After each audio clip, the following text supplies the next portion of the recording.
तो सभी भाइयों एवं बहनों को नमस्कार। स्वागत है आपका आपके अपने चैनल सक्सेस जंक्शन एक कदम सफलता की ओर में।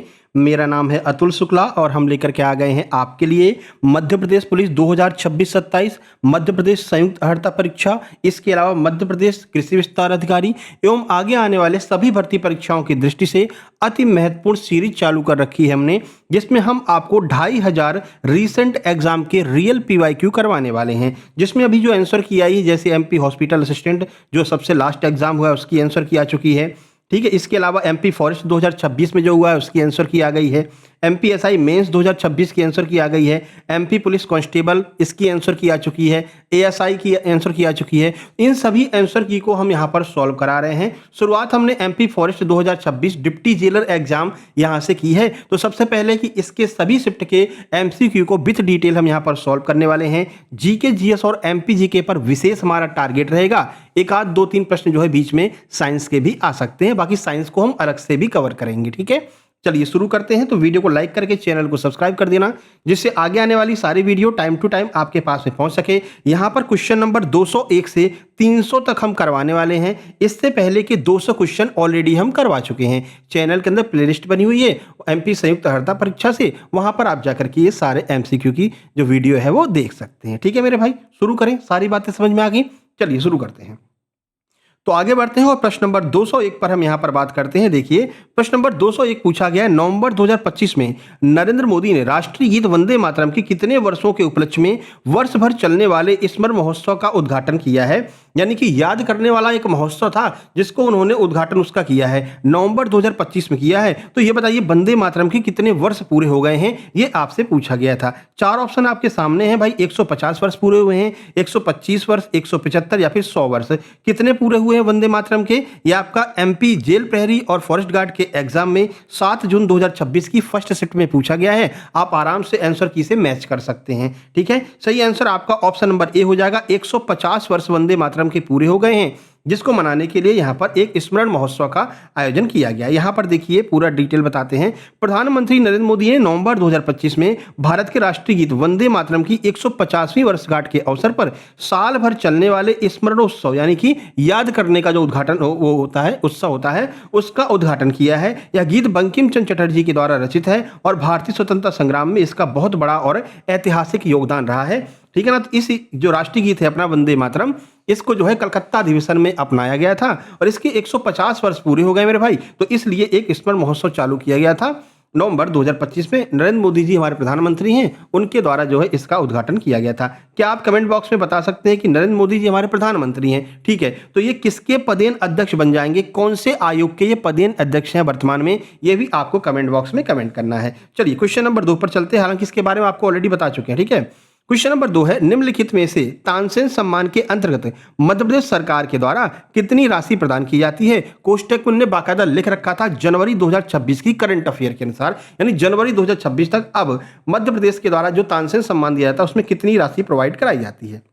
ये चार ऑप्शन है आपके सामने, 10 लाख, 5 लाख, 2 लाख या फिर 1 लाख। सही आंसर आपका हो जाएगा 5 लाख रुपए अब दिए जाते हैं, पहले 2 लाख रुपए दिए जाते थे। सही आंसर 5 लाख रुपए हो जाएगा। तो मध्य प्रदेश शासन के सांस्कृतिक विभाग के द्वारा हिंदुस्तानी शास्त्रीय संगीत के क्षेत्र में उल्लेखनीय योगदान के लिए राष्ट्रीय तानसेन सम्मान दिया जाता है। वर्तमान जनवरी 2026 के अपडेट के अनुसार इस पुरस्कार के तहत 5 लाख रुपए की राशि सम्मान सहित प्रदान की जाती है। यह संगीत समारोह प्रतिवर्ष कहां पर? ग्वालियर में आयोजित होता है और हम इस संगीत समारोह को 2-3 बार खुद देख चुके हैं। खुद जाकर के हमने जो है यहाँ पर पार्टिसिपेट तो नहीं कर सकते, लेकिन वहाँ पर जो है हमने लाइव जो है इसको देखा था। वहाँ पर जाकर के एक जो है तानसेन का मकबरा है, वहीं पर मोहम्मद गौस का बड़ा सा मकबरा है, वहीं पर जो है ये सम्मान समारोह आयोजित किया जाता है। मोहम्मद गौस और तानसेन दोनों लोगों का मकबरा अगल बगल में ही है। ठीक है ना। तो वहाँ पर यह सम्मान समारोह आयोजित किया जाता है। ग्वालियर में हजीरा नामक स्थान है जहाँ पर इसको आयोजित किया जाता है। चलिए आगे बढ़ते हैं। आगे बढ़ने से पहले आप लोग बता दें, जैसा कि आप लोग जानते हैं 2 महत्वपूर्ण एग्जाम आपके सामने है। पहली है मध्य प्रदेश सामान्य अर्हता परीक्षा, अक्टूबर में ये होने वाली है और बताया जा रहा है कि एमपी में जितने भी आगे वैकेंसी आने वाली हैं इसका एक स्कोर कार्ड आपको मिल जाएगा। फिर आपको कोई एग्जाम नहीं देना है, डायरेक्ट स्कोर कार्ड से अप्लाई कीजिए। आपके जितने अच्छे नंबर होंगे उतनी जल्दी आपकी जॉब लग जाएगी। तो मध्य प्रदेश सामान्य अर्हता परीक्षा अगर आपको बहुत जल्दी जॉब लेना है तो इसमें बहुत अच्छे अंक आपको लेकर के आना पड़ेगा। और यहां तक ये भी बताया जा रहा है कि एमपी पुलिस कांस्टेबल, एमपीएसआई, अन्य सभी वर्दीधारी जितने भी पद होंगे उनकी भी भर्ती इसी के द्वारा कराई जाएगी। दो कयास लगाए जा रहे हैं, एक तो सामान्य अर्हता परीक्षा से होगी और दूसरा पुलिस हेडक्वार्टर के द्वारा कराई जाएगी। अगर पुलिस हेडक्वार्टर के द्वारा कराई जाती है तो सिलेबस पुराना वाला ही रहेगा पुलिस कांस्टेबल, एमपीएसआई का, और अगर सामान्य अर्हता परीक्षा से कराई जाती है तो 7-8 सब्जेक्ट आपको पढ़ने पड़ेंगे। तो हमने कोई कंफ्यूजन क्रिएट ना करते हुए लगभग 7 से 8 या 9 सब्जेक्ट आपको हम मात्र 199 रुपए में उपलब्ध करा रहे हैं। कंप्लीट सुपर सिलेक्शन नोट्स इसके उपलब्ध कराए जा रहे हैं। ठीक है, कौन कौन से सब्जेक्ट होंगे वो देख लीजिए। एमपीजी के Hindi, reasoning, science, DI, current affair, GK, GS, computer, math, reasoning, इन सब के कंप्लीट नोट्स हम आपको देंगे तो बढ़िया से आपकी तैयारी हो जाएगी। ठीक है ना। अगर पुलिस हेडक्वार्टर करवाता है तब भी यही सब्जेक्ट आएंगे, अगर जो है मध्य प्रदेश सामान्य अर्हता एमपीएसबी करवाता है तब भी यही सब्जेक्ट आएंगे। तो अभी से आप तैयारी कर लेंगे तो बढ़िया से नंबर आपके आ जाएंगे और पहली बार में ही आप पहले स्कोर कार्ड में ही ज्वाइनिंग ले लेंगे किसी न किसी वैकेंसी में। पटवारी वगैरह की वैकेंसी आने वाली है, ग्राम सचिव की वैकेंसी आने वाली है, सब यहीं से होगी, है ना। अक्टूबर में एग्जाम होने वाला, अभी से नोट्स लेकर के आप तैयारी शुरू कर दीजिए। और ये जो हम आपको 2500 क्वेश्चन करवा रहे हैं जीके, जीएस, एमपी जीके के, ये भी आपको इसी नोट्स के अंतर्गत साथ में ही मिल जाएंगे। ठीक है। प्राप्त कैसे करेंगे, तो कोई बड़ी प्रक्रिया नहीं, कोई ऐप वगैरह इंस्टॉल नहीं करना है। ये क्यूआर कोड आपको दिखाई दे रहा है, आप इसका स्क्रीनशॉट खींच लीजिए। इसी पर 199 का पेमेंट करना है। उस पेमेंट का स्क्रीनशॉट आपको इस व्हाट्सएप नंबर 7052547003 इस नंबर पर सेंड कर देना है। जैसे आप स्क्रीनशॉट सेंड करेंगे तुरंत इसी नंबर से आपको प्राइवेट टेलीग्राम ग्रुप की लिंक सेंड कर दी जाएगी, जिस पर क्लिक करके आप टेलीग्राम ग्रुप में ज्वाइन हो जाएंगे। जैसे ही आप टेलीग्राम पर रिक्वेस्ट करेंगे हम आपको स्क्रीनशॉट आपका देख करके आपको अप्रूव कर देंगे और आप जैसे ही टेलीग्राम में एंटर करेंगे सारे नोट्स आपको एक तरफ से लगे हुए मिल जाएंगे पीडीएफ फॉर्म में। क्लिक करके आपको वो सारे नोट्स डाउनलोड कर लेने हैं और पढ़ाई में लग जाना है। और साथ साथ में 200 क्वेश्चन जो ऑलरेडी करा चुके हैं जीके, जीएस और एमपी जीके के, वो भी वहां पर डाल दिए गए हैं ग्रुप में, आप उसको भी डाउनलोड कर सकते हैं। ठीक है मेरे भाई।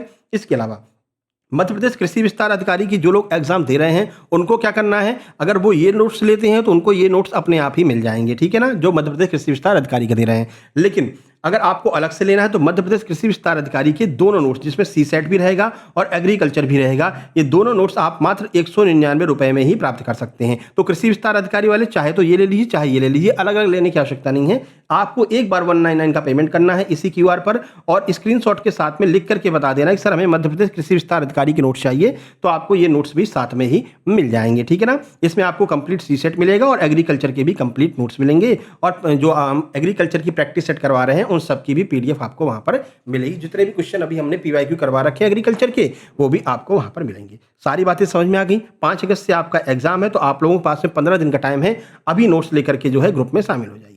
चलिए, सारी बातें समझ में आ गई होंगी तो अब आगे बढ़ते हैं और अभी से ही तैयारी में लग जाइए, तभी आप वहां पर पहली बार में सिलेक्शन ले पाएंगे। क्योंकि कंपटीशन आपको यहां पर बहुत हाई देखने को मिलेगा। कम से कम 20 लाख बच्चा एग्जाम देने बैठेगा ही बैठेगा। ठीक है, क्योंकि यही वो एग्जाम होगा जिससे आगे आपकी जॉब लगने वाली है। चलिए, अगला है 203 नंबर का प्रश्न। देखिए, यूएनएफसीसी के तहत पेरिस समझौता 2015 का प्राथमिक लक्ष्य क्या है। क्या प्राथमिक लक्ष्य रखा गया है जो पेरिस समझौता 2015 वाला किया गया था। ये 4 ऑप्शन आपके सामने हैं, आप आराम से 4 ऑप्शन पढ़ लीजिए। अपन सीधे आंसर की ओर चलते हैं, है ना। प्रश्न का सही आंसर आपका हो जाएगा ऑप्शन नंबर सी, यानी कि जो यूएनएफसीसी के द्वारा समझौता किया गया पेरिस समझौता 2015 वाला, उसमें कहा गया भाई वैश्विक औसत तापमान वृद्धि को पूर्व औद्योगिक स्तरों से 2 डिग्री सेंटीग्रेड नीचे करना है, कम करना है और 1.5 सेंटीग्रेड तक सीमित करने का प्रयास करना है। यानी कि 2 डिग्री सेंटीग्रेड तक कम करना है और कम से कम 1.5 सेंटीग्रेड पर ही इसको रखना है। इससे आगे ये जो है नहीं बढ़ना चाहिए। जो वैश्विक औसत तापमान है, यानी कि जो ग्लोबल वार्मिंग बढ़ रही है, उस पर कंट्रोल करने के लिए यूएनएफसीसी के द्वारा 2015 में पेरिस समझौता किया गया था। यहाँ पर पूरा सॉल्यूशन आप यहाँ पर देख सकते हैं। देखिए, तो पेरिस समझौता 2015 जलवायु परिवर्तन पर एक कानूनी रूप से बाध्यकारी अंतर्राष्ट्रीय संधि है। इसका मुख्य लक्ष्य वैश्विक औसत तापमान वृद्धि को पूर्व औद्योगिक स्तरों के मुकाबले 2 डिग्री सेंटीग्रेड तक नीचे रखना है और जलवायु संकट को रोकने के लिए 1.5 डिग्री सेंटीग्रेड तक सीमित करने का सघन प्रयास करना है। चलिए आगे बढ़ते हैं। अब इतना डिटेल आपको जो है नहीं पढ़ करके बताया जाएगा, आप वीडियो को पॉज करके पढ़ सकते हैं। जहाँ जहाँ जरूरी होगा वहाँ पर हम जो है आपको बता दिया करेंगे, क्योंकि देखो 100 क्वेश्चन करवाने हैं तो वीडियो 1.5 घंटे से भी ऊपर चली जाएगी, है ना। इसलिए आपको जो है सीधे आंसर बताए जाएंगे और आपको आराम से सॉल्यूशन को वीडियो पॉज करके पढ़ लेना है। देखिए, ये आपका जेल पहरी 7 जून 2026 सेप्टेम्बर में पूछा गया है। निम्नलिखित में से किस वर्ष मध्य प्रदेश की पहली औद्योगिक नीति की घोषणा की गई थी। 2000 में, 1962 में, 90 में या 72 में। कब की गई थी पहली औद्योगिक नीति की घोषणा। सही आंसर ऑप्शन डी हो जाएगा। 1972 में एमपी के द्वारा पहली औद्योगिक नीति जो है वो चालू की गई थी। ठीक है, तो घोषणा 1972 में की गई थी। इस नीति का मुख्य उद्देश्य राज्य में उद्योगों की स्थापना को बढ़ावा देना है, स्थानीय स्तर पर रोजगार के अवसर प्रदान करना है। आगे बढ़िए 205 देखिए, 2011 की जनगणना के अनुसार भारत की अनुसूचित जाति एससी जनसंख्या कुल जनसंख्या का लगभग कितना प्रतिशत थी? यानी कि आपको पूरे भारत की एससी जनसंख्या पूछी गई है, टोटल 100% जनसंख्या है, तो एससी की जनसंख्या कितनी है पूरे भारत में, ये पूछा गया था। 4 ऑप्शन ये रहे आपके सामने। सही आंसर आपका ये रहा ऑप्शन नंबर डी, यानी 16.66% हो जाएगा। देखिए 2011 की जनगणना के आधिकारिक आंकड़ों के आधार पर पूरे भारत में एससी यानी कि अनुसूचित जाति की जो जनसंख्या है 16.66% दर्ज की गई है। और इसके अतिरिक्त देश में अनुसूचित जनजाति यानी एसटी की जनसंख्या कुल जनसंख्या का 8.6% दर्ज की गई है। यह भी आपको ध्यान रखना है। चलिए 206 देखिए निम्नलिखित में से पृथ्वी का कौन सा ताप कटिबंध मुख्य रूप से पूरे वर्ष सूर्य की अधिकतम सीधी किरणें प्राप्त करता है? यानी पृथ्वी पर ऐसा कौन सा स्थान है जहां पर डायरेक्ट सूर्य की किरणें पड़ती रहती हैं और साल भर पड़ती रहती हैं? बताइए कौन सा स्थान है? ये 4 ऑप्शन आपके सामने हैं। सही आंसर आपका हो जाएगा ऑप्शन नंबर ए, उष्णकटिबंधीय स्थान है, जो आपका वेस्ट इंडीज वाला जो एरिया आता है, जो अफ्रीका देश आता है, वहां पर आप देखेंगे कि ज्यादातर लोग कैसे होते हैं, मतलब कि काले कह सकते हैं उनको, सांवले नहीं, सांवले होते हैं और काले भी होते हैं ना। तो क्यों ऐसा होता है? क्योंकि वहां पर सूर्य की रोशनी जो है लगातार पड़ती रहती है, ठीक है, इस वजह से उनका कलर जो है वो इस तरह से हो जाता है। तो भूमध्य रेखा के दोनों ओर कर्क रेखा 23.5 डिग्री उत्तरी अक्षांश और मकर रेखा 23.5 डिग्री दक्षिणी अक्षांश के बीच के क्षेत्र को हम उष्णकटिबंधीय कहते हैं, ठीक है। यानी जो 23.5 डिग्री उत्तरी अक्षांश है और 23.5 डिग्री जो दक्षिणी अक्षांश है, इसके बीच में जो एरिया है ना, स्पेशली भूमध्य रेखा वाला जो एरिया है, वो यहाँ पर वर्ष भर सूर्य से रोशनी प्राप्त करता है। इस क्षेत्र में वर्ष भर सूर्य की किरणें लगभग लंबवत सीधी पड़ती हैं, जिसके कारण यह पृथ्वी का सबसे गर्म ताप कटिबंध होता है, ठीक है। तो ये भूमध्य वाला जो एरिया है वो गर्म सबसे ज्यादा होता है। चलिए ये देखिए, ये आपके सामने कथन वाले क्वेश्चन आ गए हैं। कथन वाले क्वेश्चन भी आपके एग्जाम में बहुत पूछे जाते हैं। 207 नंबर देखिए, PSLV polar satellite launch vehicle के बारे में निम्नलिखित कथन दिए गए हैं। आपको बताना है कि भाई इसमें से कौन से सही हैं, ठीक है। कथन 1 कह रहा है पीएसएलवी को इसरो का वर्क हॉर्स कहा जाता है। क्या ये बात सही है? दूसरा कह रहा है पीएसएलवी का मुख्य उपयोग संचार उपग्रहों को भू स्थिर कक्षा में प्रक्षेपित करने के लिए किया जाता है। क्या ये बात सही है? ये 2 आपके सामने कथन दिए हैं और ये आपको ऑप्शन दिए गए हैं। बताइए क्या होगा इसमें से? कथन अगर लगाना है आपको, अगर कथन 1 सत्य है लेकिन 2 असत्य है तो ए होगा। दोनों कथन 1 और 2 असत्य हैं तो बी लगाना है। कथन 1 सत्य लेकिन कथन 2 सत्य, ये मतलब इस तरह से आपको लगाना है। चलिए आंसर हो जाएगा आपका ऑप्शन नंबर ए, यानी कि कथन 1 तो सत्य है लेकिन कथन 2 असत्य हो जाएगा। यानी कि यहाँ पर जो पीएसएलवी को वर्क हॉर्स कहते हैं बिल्कुल सही है, लेकिन पीएसएलवी का मुख्य उपयोग संचार उपग्रहों को भू स्थिर कक्षा में स्थापित करने के लिए किया जाता है, ये गलत बात हो जाएगी। ऑप्शन केवल 1 सही रहेगा। आइए डिटेल देख लेते हैं। यहाँ पर देखिए तो पीएसएलवी, जिसे हम ध्रुवीय उपग्रह प्रक्षेपण यान कहते हैं, अपनी शानदार सफलता दर और विश्वसनीयता के कारण इसरो का वर्क हॉर्स कहा जाता है, इसलिए कथन 1 तो सत्य हो जाएगा। लेकिन इसका मुख्य उपयोग संचार उपग्रहों को भू स्थिर कक्षा में भेजने के लिए नहीं होता है, बल्कि पृथ्वी अवलोकन जो अर्थ ऑब्जर्वेशन वाले उपग्रह होते हैं, इन उपग्रहों को सूर्य तुल्यकालिक जो ध्रुवीय कक्षाओं में भेजने के लिए इसका उपयोग किया जाता है। भारी संचार उपग्रहों के लिए हम जीएसएलवी का यूज करते हैं, ठीक है, जियो सिंक्रोनस सैटेलाइट लॉन्चिंग व्हीकल, इसका यूज करते हैं, ना कि पीएसएलवी का। इसलिए कथन नंबर 2 जो है वो आपका असत्य हो जाएगा। आगे बढ़ते हैं 208 नंबर पर देखते हैं। देखिए 208 नंबर है, नालंदा महाविहार जिसे प्राचीन भारत में बौद्ध शिक्षा के महानतम केंद्रों में से एक माना जाता था, 12वीं शताब्दी के उत्तरार्ध में निम्नलिखित में से किस आक्रमणकारी के द्वारा नष्ट कर दिया गया? भाई देखो कितना घुमाकर पूछा है। डायरेक्ट भी तो पूछ सकते थे भाई नालंदा जो बिहार है इसको किसने नष्ट किया था, लेकिन ऐसे नहीं पूछेंगे, फिर आपका टाइम कैसे खराब होगा, है ना। तो बस आपको एक बार एक काम कर लेना है, लास्ट वाली लाइन जरूर देख लेनी है, ठीक है ना। अगर आपको लगता है क्वेश्चन बहुत ज्यादा बड़ा है और पढ़ने का टाइम नहीं बचा है, एक बार लास्ट वाली लाइन देख लिया करो। तो कह रहे हैं कि भाई नालंदा जो बिहार है इसको 12वीं शताब्दी में किस आक्रमणकारी द्वारा नष्ट किया गया था? तो ये 4 ऑप्शन आप लोग पढ़ लीजिए, मोहम्मद गौरी, गजनवी, तैमूर, बख्तियार खिलजी। सही आंसर ऑप्शन नंबर डी हो जाएगा, बख्तियार खिलजी के द्वारा इसको नष्ट कर दिया गया था। 7 जून शिफ्ट 1 में पूछा गया है। देखिए तो 12वीं शताब्दी में लगभग 1193 में तुर्क आक्रमणकारी इख्तियारुद्दीन मोहम्मद बिन बख्तियार खिलजी ने बिहार स्थित नालंदा महाविद्यालय पर आक्रमण करके पूरी तरह नष्ट कर दिया। उसने इसके प्रसिद्ध और विशाल पुस्तकालय धर्मगंज में आग लगवा दी, जिससे लाखों अमूल्य पांडुलिपियां कई महीनों तक जलती रहीं। अगर इसमें आग नहीं लगवाई गई होती तो आज हमारा जो भारत है वो विज्ञान के क्षेत्र में, है ना, और ज्योतिष के क्षेत्र में न जाने कहां से कहां पहुंच गया होता, ठीक है। हम सच में विश्वगुरु बन चुके होते और आज विश्वगुरु की हालत आप देख ही रहे हो, ठीक है ना। तो जो है ये एक रीजन था कि जो भी विदेशी आक्रमणकारी आ रहे थे वो भारत को अंदर से खोखला करते जा रहे थे, यानी कि जो हमारे ग्रंथ थे, जो पांडुलिपियां थी, जो हमने खोज कर रखी थी, उन सबको जला दिया करते थे, जिससे कि भारत प्रगति ना कर पाए। चलें आगे बढ़ें। चलिए 209 नंबर देखिए, 200 नंबर में क्या 209 में कह रहे हैं कि अपशिष्ट प्रबंधन की प्रक्रियाओं के संबंध में निम्नलिखित में से कौन से कथन सही हैं? अपशिष्ट प्रबंधन का अर्थ होता है कचरा प्रबंधन, ठीक है? तो कौन-कौन से सही हैं यह आपको बताना है। पहला कथन कह रहा है पुनर्चक्रण रिसाइक्लिंग में लैंडफिल में भेजे जाने वाले अपशिष्ट की मात्रा को कम करता है। यानी जो पुनर्चक्रण है ना वो लैंडफिल में भेजे जा रहा है जो अपशिष्ट है इसकी मात्रा को कम करता है। क्या ये बात सही है? कंपोस्टिंग जैव अक्रमणीय अपशिष्ट के प्रबंधन की पर्यावरण अनुकूलन विधि है। क्या ये बात सही है? नंबर 3 है दहन जिसे हम इंसिनरेशन कहते हैं पर्यावरण प्रदूषण के सभी रूपों को पूर्णतः समाप्त कर देता है। क्या ये बात सही है? इन तीनों में से कौन से सही हैं? और ये रहे आपके ऑप्शन आपके सामने। प्रश्न का सही आंसर ऑप्शन नंबर ए हो जाएगा, यानी केवल 1 और 2 ये 2 कथन सही हैं। क्यों कथन ये 2 सही हैं? आइए यहाँ पर देख लेते हैं सॉल्यूशन में सीधे। तो देखिए, पुनर्चक्रण जिसे रिसाइक्लिंग कहते हैं से कचरों का पुनः उपयोग होता है जिससे लैंडफिल में जाने वाला कचरा कम हो जाता है। भाई आपने कोई भी कचरा इकट्ठा किया है, ठीक है? अब आप इसमें से प्लास्टिक छाँट लेंगे, उसका जो है रिसाइक्लिंग कर देंगे, लोहा छाँट लेंगे, उसका रिसाइक्लिंग कर देंगे, है ना? कागज़ छाँट लेंगे, उसका रिसाइक्लिंग कर देंगे, तो फिर बचेगा ही क्या ना? थोड़ा बहुत जो बचता है उसको लैंडफिल कर दिया जाता है, यानी कि मिट्टी में दबा दिया जाता है। वैसी चीज़ें निकाल करके जो मतलब कि मिट्टी में गलेंगी नहीं, ऐसी चीज़ों को बाहर निकाल लेते हैं। तो भाई जब बाहर निकाल लेंगे तो भाई लैंडफिल कम हो जाएगा, है ना? पहले मान लीजिए 4 किलो कचरा जा रहा था, अब इन सारी चीज़ों को निकाल लिया तो 2 ही किलो कचरा जा रहा है। तो ये तो बात बिल्कुल सही है, रिसाइक्लिंग करने से लैंडफिल कचरा कम हो जाता है। कथन 1 सही है। कंपोस्टिंग जैविक यानी कि बायोडिग्रेडेबल कचरे से खाद बनाने की एक बेहतरीन और पर्यावरण अनुकूल तरीका है, तो कथन 2 भी सही हो जाएगा।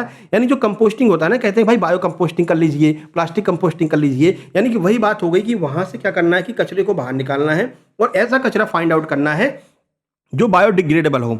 इस कचरे से खाद बना लेते हैं। भाई मान लीजिए गोबर वगैरह, ठीक है? तो गोबर वगैरह को कचरे में से निकाल देंगे, कहेंगे भाई तुम गोबर वगैरह को इस वाली देखो, आपके घर पर आती नहीं सुबह गाड़ी वाला आया घर से कचरा निकाल, तो उसमें 2 3 4 प्रकार के ऐसे डब्बे टंगे रहते हैं। कहते हैं भाई गीला कचरा इसमें डालो, कांच वाला इसमें डालो, प्लास्टिक इसमें डालो, है ना? तो उससे क्या होता है, मान लीजिए गीले कचरे में जो गोबर ओबर वाला जो एरिया होता है वहां से उसको कवर करते हैं, उसमें गोबर ओबर डाल लेते हैं, तो ये एक तरह से अलग डाल देते हैं, अलग निकाल देते हैं, ये खाद का काम कर लेता है ना। इसको कंपोस्टिंग कहते हैं, इससे जैविक खाद बना लेते हैं हम। ये भी बात बिल्कुल सही है, ठीक है? उसके बाद दहन यानी कि जो आपकी इंसिनरेशन की प्रक्रिया है प्रदूषण को पूर्णतः समाप्त नहीं करती, बल्कि कूड़ा जलाने से खतरनाक वायु प्रदूषण होता है, हानिकारक गैसों का उत्सर्जन हो सकता है। इसलिए जो कथन नंबर 3 है वो आपका गलत हो जाएगा। पूर्णतः साफ नहीं करती है, उसको जलाने से गैसें निकलती हैं और उस ऊपर कह रहे हैं कि पूर्णतः साफ करती है ना, इसलिए ऑप्शन नंबर 3 आपका गलत हो जाएगा।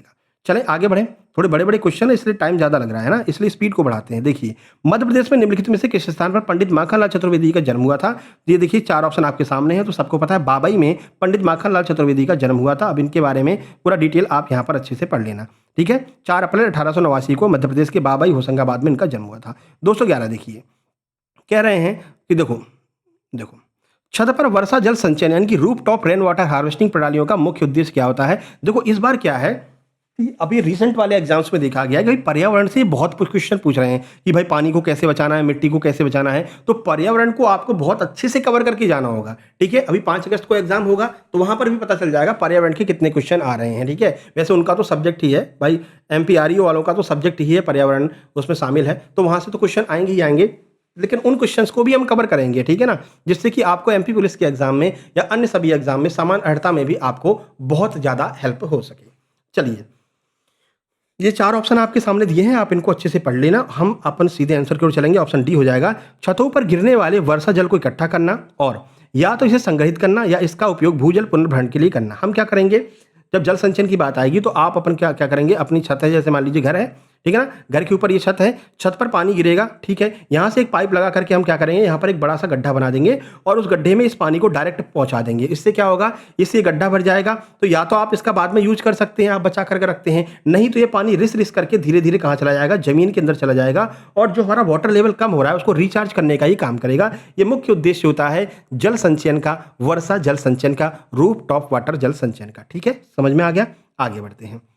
देखिए 212 कह रहे हैं 1 जुलाई 2026 से प्रभावी संशोधित रिजर्व बैंक एकीकृत लोकपाल योजना आरबीआईओएस के तहत आरबीआई लोकपाल परिणाम हानि के लिए अधिकतम कितना मुआवजा दे सकता है? अगर मान लीजिए किसी ने आपके साथ में फ्रॉड कर दिया, आप सीधे लोकपाल के पास में जाएंगे, शिकायत करेंगे, ठीक है? फिर कह रहे हैं लोकपाल आपका कितना पुनर्भरण कर सकता, कितने रुपए तक आपको दे सकता है? ये 4 ऑप्शन आपके सामने हैं। प्रश्न का सही आंसर हो जाएगा ऑप्शन नंबर ए, 30 लाख रुपए तक जो है लोकपाल के द्वारा प्रदान किए जाते हैं। देखिए, भारतीय रिजर्व बैंक आरबीआई के द्वारा संचालित एकीकृत लोकपाल योजना के संशोधन के बाद 1 जुलाई 2026 से प्रभावी हो गई है। यदि बैंक या वित्तीय संस्थान की गलती से ग्राहक को कोई परिणामी हानि होती है तो लोकपाल द्वारा पीड़ित ग्राहक को अधिकतम 30 लाख रुपए तक का मुआवजा प्रदान करने का प्रावधान किया गया है। ठीक है, तो इस चक्कर में मत रहना, है ना, कि किसी बैंक वाले ने आपके साथ में फ्रॉड कर दिया तो अरे भैया बैंक कर्मचारी कुछ भी कर सकता, नहीं कर सकता मेरे भाई, अब नहीं कर सकता। लोकपाल बिल आ गया, 1 जुलाई 2026 से प्रभावी हो गया। अगर बैंक कर्मी की वजह से आपके अकाउंट में से कोई भी पैसे गायब होते हैं, है ना, तो आप सीधे शिकायत कीजिए लोकपाल के पास में। ठीक है, पहले बैंक कर्मी को बताएंगे, वो मना करेगा, मैनेजर के पास जाएंगे, मैनेजर कहेगा नहीं कर रहा है तो सीधे लोकपाल में जाइए और लोकपाल फिर उस बैंक कर्मी और मैनेजर दोनों पर फाइन ठोकेगा और आपको 30 लाख रुपए तक का मुआवजा वो दे सकता है। ठीक है, इससे ज़्यादा राशि अगर आपकी गई है तो थोड़ी समस्या होगी, लेकिन 30 लाख रुपए तो आपको मिल जाएंगे। ठीक है मेरे भाई, आगे बढ़ें। 213 देखते हैं। गंगा से पूछा गया है, गंगा की सबसे बड़ी सहायक नदी यमुना हिमालय के निम्नलिखित में से किस हिमनद से निकलती है? यानी कि यमुना का उद्गम स्थल आपसे पूछा गया है। 4 ऑप्शन ये रहे आपके सामने। यमुना कहाँ से निकले भाई? यमुनोत्री ग्लेशियर से निकलेगी, तो यमुनोत्री आंसर हो जाएगा। ऑप्शन नंबर बी आपका बिल्कुल सही हो जाएगा। यहाँ पर सॉल्यूशन देखिए, यमुना नदी गंगा प्रणाली की सबसे लंबी महत्वपूर्ण सहायक प्रणाली है। पूरी ये बातें यहाँ पर दी गई हैं, आप इसको अच्छे से पढ़ लेना, है ना। अब ये तो बताइए आपको, प्रयागराज इलाहाबाद में जा करके ये कहाँ पर गंगा में मिल जाती है, गंगा यमुना सरस्वती का संगम होता है, फिर ये अलग अलग निकल जाती है। गंगा पटना साइड में निकल जाती है, ठीक है, पटना बिहार में चली जाती है। ठीक है, चलिए आगे बढ़े। चलिए 214 देखिए, 214 निम्नलिखित में से कौन सा बड़े बांधों के निर्माण का एक प्रमुख पर्यावरणीय नुकसान है? अगर बड़े बड़े बांधों का निर्माण कर रहे हैं तो इनमें से कौन सा वो नुकसान है जो आपको देखने को मिल सकता है? अभी बांधों के ऊपर एक बात अभी बताते हैं, पहले इसको देख लें। इसका आंसर हो जाएगा आपका ऑप्शन नंबर सी। क्या कह रहे हैं? वे नीचे की ओर मिट्टी के कटाव का कारण बनते हैं और ऊपर की ओर बड़े वन क्षेत्र में बाढ़ लाते हैं। सही बात है भैया। मान लीजिए यहाँ पर नदी बह रही है, जैसे अभी हाँ आपको बताना था केन बेतवा लिंक की परियोजना, आप सबको पता है, इस पर बहुत तेजी से काम चल रहा है।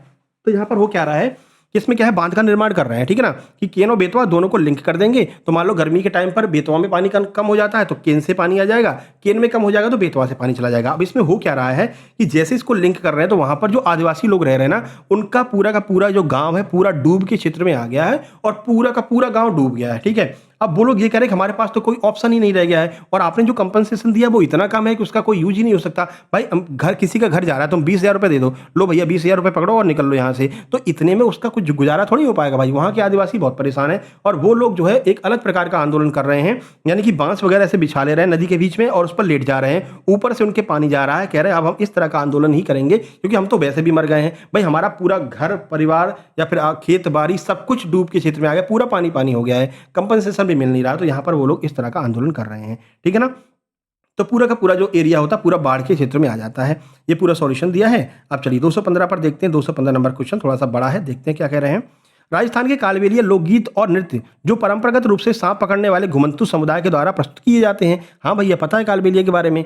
तो क्या कह रहे हैं, यूनेस्को की मानवता की अमूर्त सांस्कृतिक विरासत सूची में इसको किस वर्ष शामिल किया गया था? भाई डायरेक्ट पूछ सकते थे ना कालबेलिया को कब शामिल किया यूनेस्को ने, लेकिन नहीं पूछेंगे, इतना तुमको घुमा फिरा करके पूछेंगे, ठीक है ना, जिससे कि तुम इसी में घूम करके रह जाओ, टाइम निकल जाए तुम्हारा। ठीक है, चलिए फिलहाल पूछा यूनेस्को में कब शामिल किया, 2018, 2015 में, 10 में या 12 में? सही आंसर आपका हो जाएगा 2010 में इसको शामिल किया गया था। ये पूरा सॉल्यूशन यहाँ पर जो है दिया गया है, वीडियो को आराम से रोक करके पढ़ लेना, ठीक है। चलिए बाकी जो लोग नोट्स लेंगे उनके पास में इसकी पीडीएफ अभी पहुंच जाएगी, आधे घंटे में डल जाएगी ग्रुप में, है ना, तो वहाँ पर भी आप जो है इसको पढ़ सकते हैं।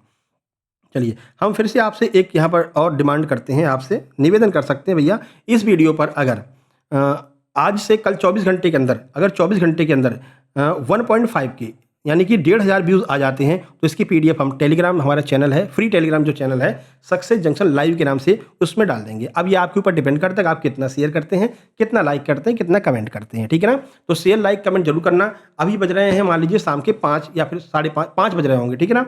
कल 5 बजे तक अगर इस पर 1,500 व्यूज़ आ जाते हैं तो हम इसको कहाँ पर डाल देंगे, इसकी पीडीएफ आपके टेलीग्राम ग्रुप में डाल देंगे, फ्री वाले टेलीग्राम ग्रुप में, जिसकी लिंक डिस्क्रिप्शन बॉक्स में दी गई है। नहीं तो पेड ग्रुप में तो ये पड़ी रही है, पेड ग्रुप में अभी मुश्किल से आधा घंटे बाद इसको जो है पेड ग्रुप में डाल देंगे, वहाँ पर भी आप लोग पढ़ सकते हैं, ठीक है भाई। आगे बढ़ें, चलिए प्रश्न नंबर 216, विनोद कुमार शुक्ल जिनका दिसंबर 2025 में निधन हो गया है, निम्नलिखित में से किस प्रतिष्ठित साहित्यकार पुरस्कार के प्राप्त करता है? कौन सा पुरस्कार विनोद कुमार शुक्ल को मिला था?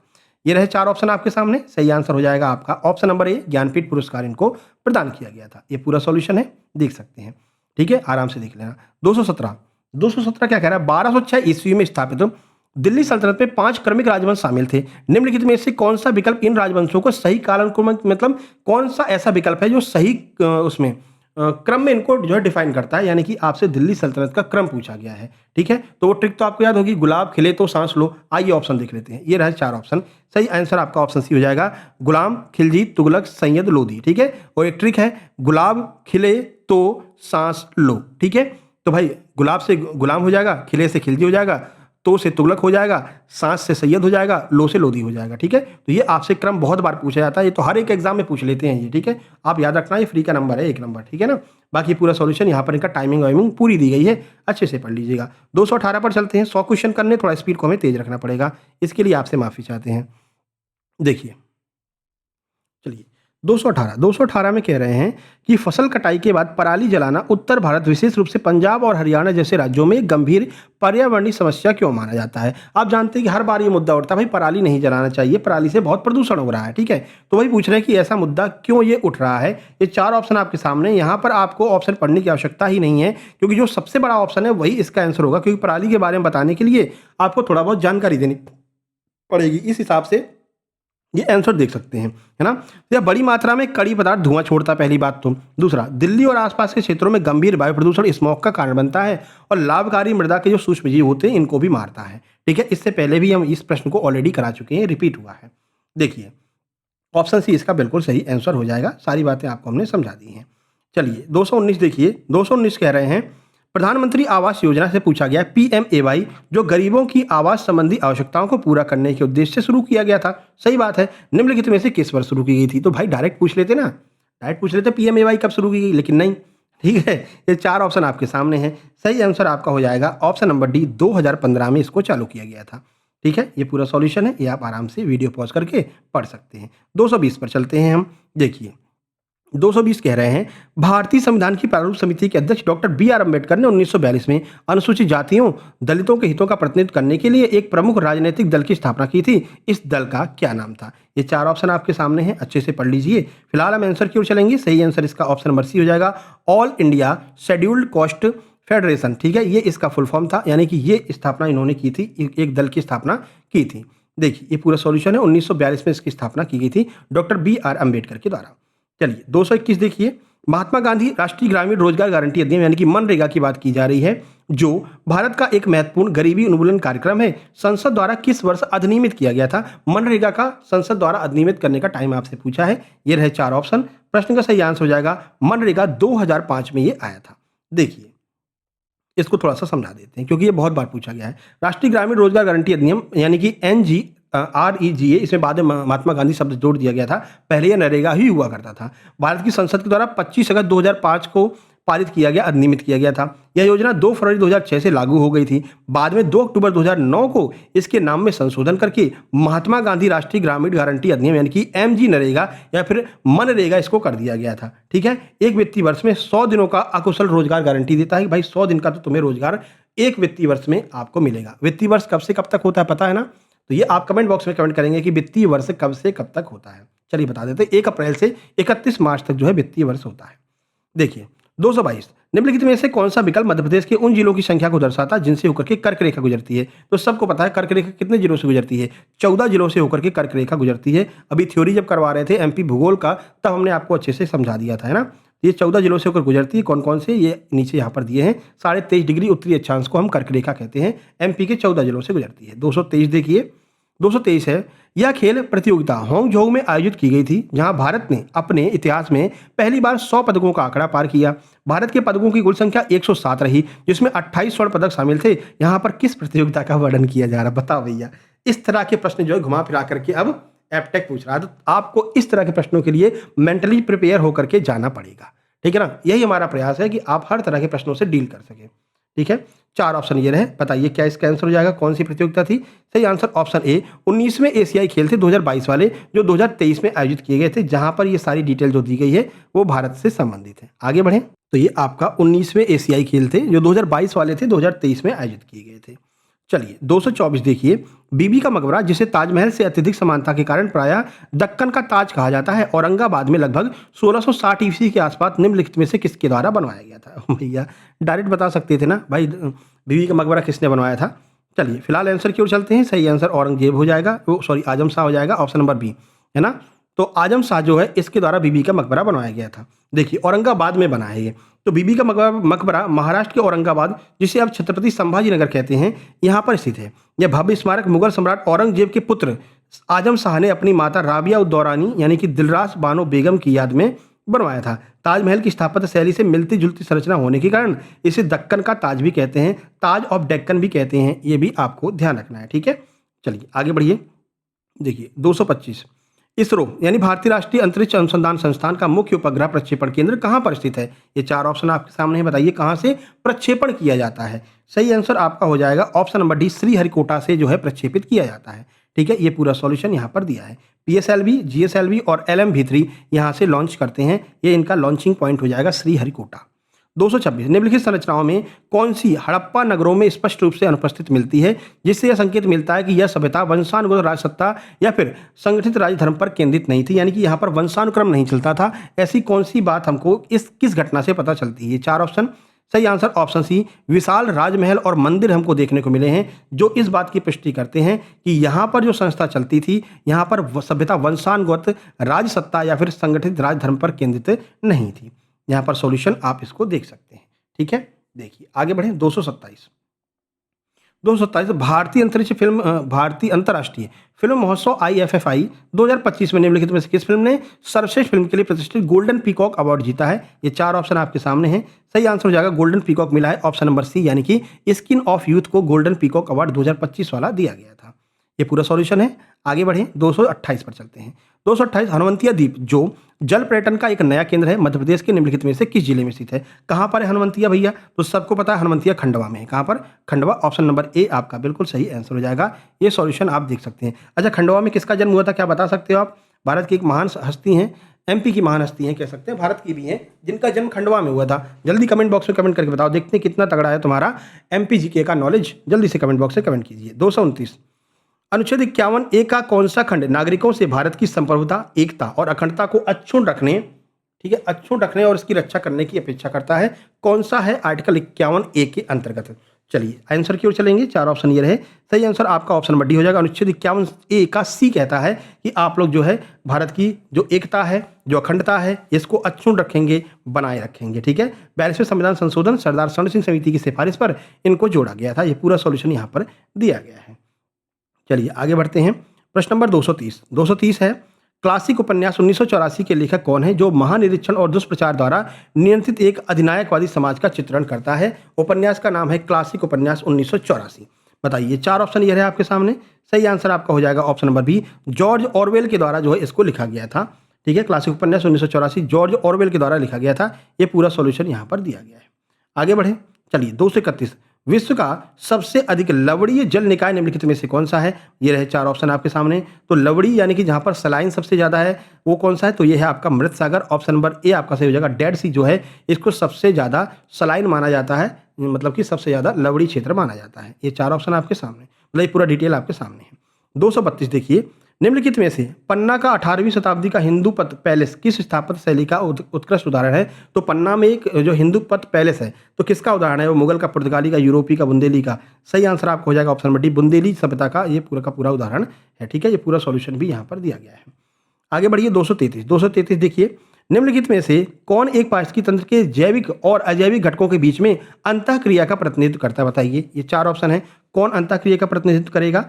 सही आंसर आपका ऑप्शन ए हो जाएगा। एक पौधे का मिट्टी से पानी और खनिजों को अवशोषित करना, ये एक अंतःक्रिया का उदाहरण हो जाएगा, ठीक है। तो पारिस्थितिकी तंत्र के जैविक और अजैविक घटकों के बीच में अंतःक्रिया का प्रतिनिधित्व कौन करेगा? ऑप्शन ए आपका अंतःक्रिया का प्रतिनिधित्व करेगा। ये पूरा सॉल्यूशन यहाँ पर आप देख सकते हैं, ठीक है। चलिए 234 से 16 जनवरी को मनाया जाने वाला राष्ट्रीय स्टार्टअप दिवस 2026 स्टार्टअप इंडिया पहल के लॉन्च होने के कितने वर्ष पूरे होने का प्रतीक है? बताइए कितने वर्ष पूरे हो गए हैं जो 16 जनवरी 2026 को हमने राष्ट्रीय स्टार्टअप दिवस मनाया है? करंट अफेयर का था ये चार ऑप्शन आपके सामने हैं। सही आंसर हो जाएगा ऑप्शन नंबर डी, 10 वर्ष पूरे हो गए थे तो हमने क्या किया कि चलो स्टार्टअप दिवस मना लेते हैं, तो 16 जनवरी 2026 को हमने क्या किया? स्टार्टअप दिवस मना लिया। चलिए 235 देखिए, आपातकालीन के दौरान राज्यों के अधिकार क्षेत्र के विषय पर कानून बनाने की शक्ति किसको प्राप्त होती है? तो आपातकाल के दौरान कौन कानून बना सकता है? संसद के द्वारा जो है कानून बनाया जा सकता है। चलिए ये पूरा सॉल्यूशन है। देखिए प्रश्न नंबर 236 ये रहा आपके सामने, पोवाड़ा लोक संगीत शैली भारत के निम्नलिखित में से किस राज्य से संबंधित है? यानी पोवाड़ा कहाँ की लोक संगीत शैली है? सही answer option number D, Maharashtra की लोक संगीत शैली है। और आपको एक बात और बता दें, अभी रिजल्ट आया है ASI सूबेदार का, है ना, उसमें सेकंड रैंक आई है, क्या नाम था उनका, अरे लास्ट में उनका स्क्रीनशॉट लगा रखा है, नाम अभी दिमाग से निकल जा रहा है, दिव्यांशी करके ऐसे कुछ नाम है, मिश्रा जी हैं एक वो, है ना, सुबह मैसेज किया था उन्होंने, तो मिश्रा जी हैं, उनकी सेकंड रैंक आई है, ठीक है, दिव्यांगी मिश्रा ऐसे कुछ करके हैं, सेकंड रैंक उनकी आई है। उन्होंने जो है हमारे पेड ग्रुप से जुड़ी हुई थी और लगातार तैयारी वो कर रही थी, ठीक है, और उनका जो स्कोर कार्ड है और उनका जो स्क्रीनशॉट है जिसमें उन्होंने बताया है कि सर हमने आपके यहाँ से तैयारी की, हमें बहुत फ़ायदा मिला, ये हमने Telegram group success junction live में डाल दिया है, ठीक है। बाकी उनका स्क्रीनशॉट भी हमने अभी नीचे लगा दिया, आपको दिखा देंगे लास्ट में, है ना। सेकंड रैंक आई है, एएसआई सूबेदार बन गए हैं बढ़िया से, ठीक है। तो बस आप भी लगे रहिए, तैयारी करते रहिए और भरोसा करके बस लगे रहिए हमारे साथ में, आपका भी सिलेक्शन होगा, इसमें कोई डाउट वाली बात नहीं है, ठीक है। चलिए, तो महाराष्ट्र इसका बिल्कुल सही आंसर हो जाएगा। आगे बढ़ते हैं, क्यों हम वही कंटेंट प्रोवाइड कराते हैं जो रिसेंट में ट्रेंडिंग में है। भाई जिसको पूछ रहा है वही तो पढ़ना है ना, जो ट्रेंडिंग में एपटेक पूछ रहा है, फालतू का आप 10 साल पुराना कंटेंट क्यों पढ़ना भाई, अभी का पढ़ते हैं ना एकदम ताज़ा ताज़ा, ये ताज़ा ताज़ा तो है एकदम, अभी हॉस्पिटल असिस्टेंट कराएंगे वो तो एकदम ही ताज़ा है ना, मुश्किल से 15 दिन पहले एग्जाम खत्म हुआ है, इसकी आंसर किया आगे इसको भी सॉल्व करा देंगे, ठीक है। चलिए, हमारा मेन उद्देश्य है कि एपटेक के जो लेटेस्ट क्वेश्चन है वो आपके सामने आने चाहिए। सीएफसी क्लोरोफ्लोरोकार्बन से निकलने वाला कौन सा रासायनिक तत्व समताप मंडल में ओजोन अणुओं को नष्ट करता है? कौन नष्ट करता है भैया? सीएफसी में क्या निकलता है?